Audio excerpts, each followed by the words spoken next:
Hello, and welcome to the Level 1 Resilience and Wellbeing session, brought to you by the Macmillan Safeguarding team. My name is Will, and I'll be taking you through the session today. The aim for today is to look at both wellbeing and resilience, the importance of them, and to introduce you to some tools. We often hear the word wellbeing, but do we really know what it means? Take a moment to look at the definition and see if any of the words resonate with you.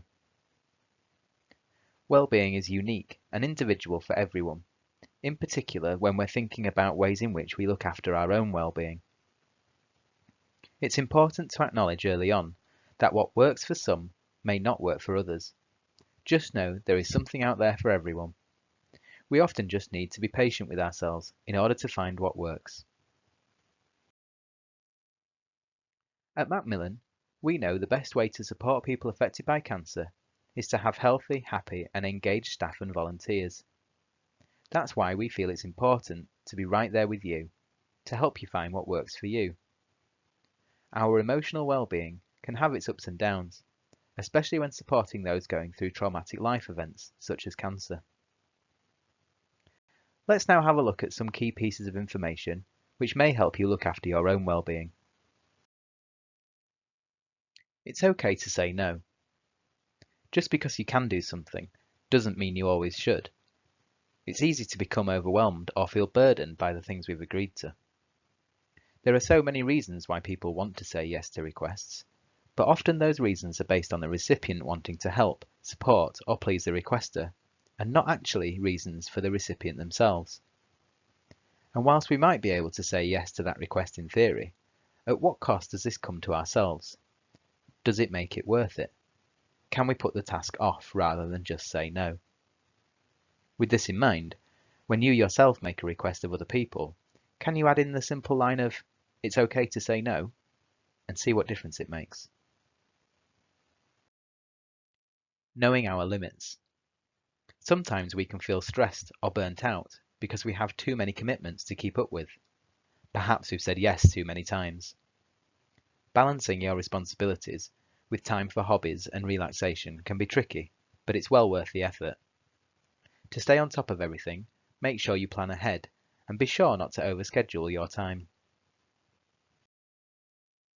Sensory experience. Using the senses can be very relaxing. If your day gets too busy, perhaps take a moment to look around and notice the things you can see. Try identify what you can feel by touch, and try notice any sounds, smells or tastes that you like. This may just be the interruption you need to lift your mood or rejuvenate you. Be kind to yourself. Being able to show compassion towards others is good, but showing compassion to yourself is great. Celebrating your achievements and using positive self-talk works wonders for confidence. Identify some positives at the end of each day and say, "Well done me." Treat yourself. Volunteering your time to help with something you're passionate about can be one of the most rewarding things you ever do. While you're spending a lot of energy giving back, it's super important to also look after yourself. Schedule time out to do other things you love to do and for relaxing. Have some fun. Volunteering should be something you enjoy doing, not just because it's rewarding, but because you have fun doing it. Use the time to make new friends and get involved in activities you know you'll enjoy. Don't be shy about suggesting a new and exciting project to the rest of your team, and be sure to share some laughs.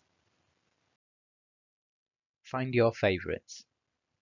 If you have any favourite things, such as photos, perfumes, toys, sweets, games or music, perhaps keep them together in a box or drawer, so all the things that cheer you up are all in one place. Diet and exercise. These are mentioned in almost every lesson or guide about physical and mental well-being, but diet and exercise are very important. Try to make a healthy choice for yourself every day, and the positive effects will add up. Don't worry though, treats every now and again are still okay. Get out and about and do something physical. This promotes chemicals in the brain that improve your mood and make you more relaxed, as well as keeping your body healthy. Similar to well-being, we often hear the word resilience. But again, do we really know what it means? Take a moment to look at the definition and see if any of the words resonate with you. Again, resilience is unique and individual for everyone. Not only when we're thinking about ways in which we look after our own resilience, but also how resilient we may feel as individuals. It's important to mention, when talking about resilience, to not compare ourselves to others, as how we handle situations or emotions will differ from person to person, and there's no right or wrong way. It's said that those with greater resilience are better able to manage stress, a risk factor for conditions such as anxiety and depression. Resilient people have strong resources and skills to manage stress and conflict, as well as a good support network to help them deal with the pressures of everyday life.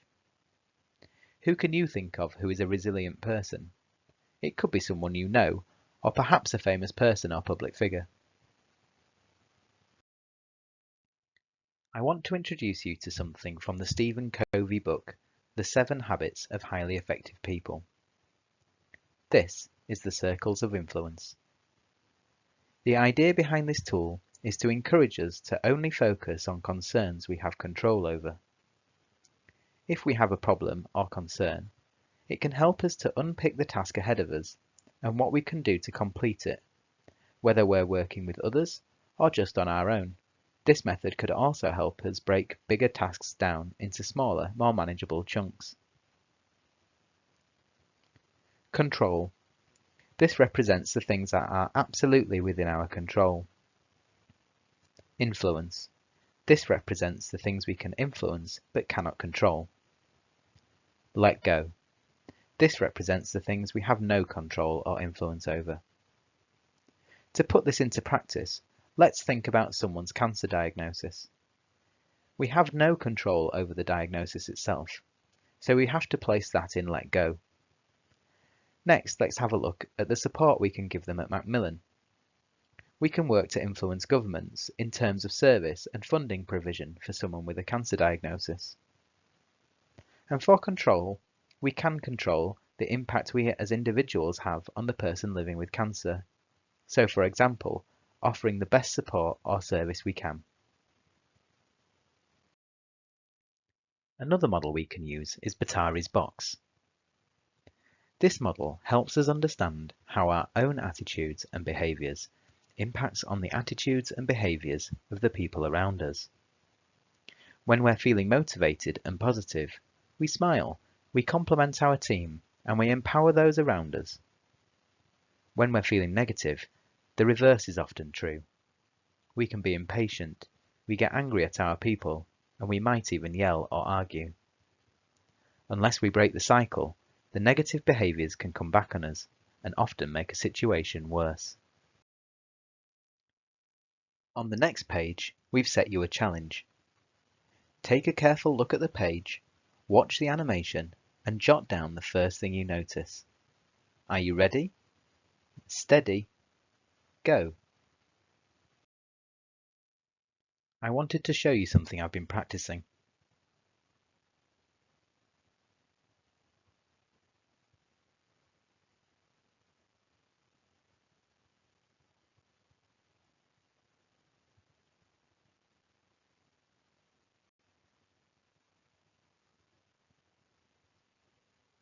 What was the first thing you noticed?